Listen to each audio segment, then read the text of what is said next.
Thank you, Mr. Chairman, and thanks to the witnesses for being here today. Mr. Retherford, how many SES employees have been removed from their positions this year?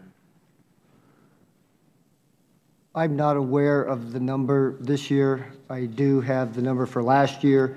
What about the past 5 years?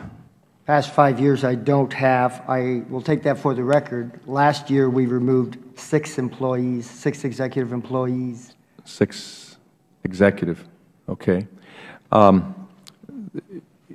Records that I have here for fiscal years 2010 to 2013 indicate that all 470 VA senior executives received performance ratings of fully successful or higher. In fiscal year 2010, 76% of the VA SES received bonuses averaging $15,000. In fiscal year 2011, 74% of the VA SES received bonuses averaging $11,500. In fiscal year 2012, 54% of the VA SES received bonuses of $12,000. In fiscal year 2013, 78% of VA senior managers had performance ratings of exceeds fully successful or outstanding, and more than $2.8 million was paid out in bonuses to executives.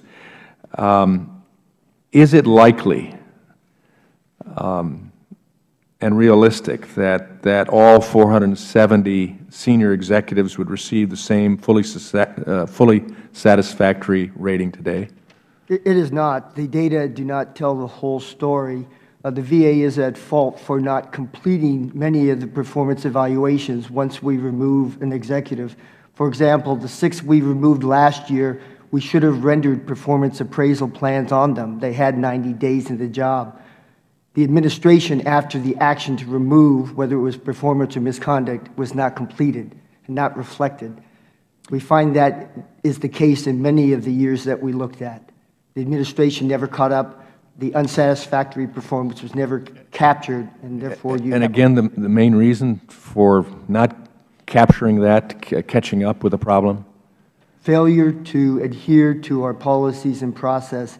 The information technology will help us a long way in monitoring this type of administrative details. Did the bonus system help lead to this problem? I don't think the performance award system led to this problem. The performance awards in 2013 were greatly reduced down to an average of about $9,000 to about 5.5% of base salary. So it has been coming down. You testified that the absence of ratings in these 2 lowest categories is not uncommon for most agencies, adding that in all of the Federal Government there were only 12 senior executives rated minimally satisfactory and 3 rated unsatisfactory in fiscal year 2012. Do you really believe that almost 100% of career senior executives were successful in their jobs? I do not, and I don't believe the data tell the whole story. Like I said, reports were not rendered after actions were taken. And additionally, poor-performing senior executives tend to depart and resign and leave before appraisals are submitted. But it is a matter of administration. You still have to complete the performance plan. And clean up with what is left behind. Absolutely. Absolutely. And I think we certainly have seen that with the VA and the IRS. We could talk about that all day here as well, of the supervision that went on that allowed destruction of emails and the like, a real problem. Let me ask a general question for all of you, if you'd care to answer. What, if any, impediments are there to terminating poorly performing SES employees across the Federal Government and at the VA? And I'm open to answers from anyone.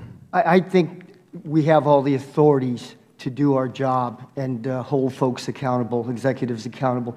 The hardest part is performance management and evaluation is subjective. It's hard. You have to document. You have to know what you're doing to be defensible in the due process steps that follow. So you have to have a good system. You have to have good objectives aligned to the executive. You have to track them. You have to counsel. And you have to document. Because at the end, you have to defend your decision. I think that's the hard part. Executives knowing how to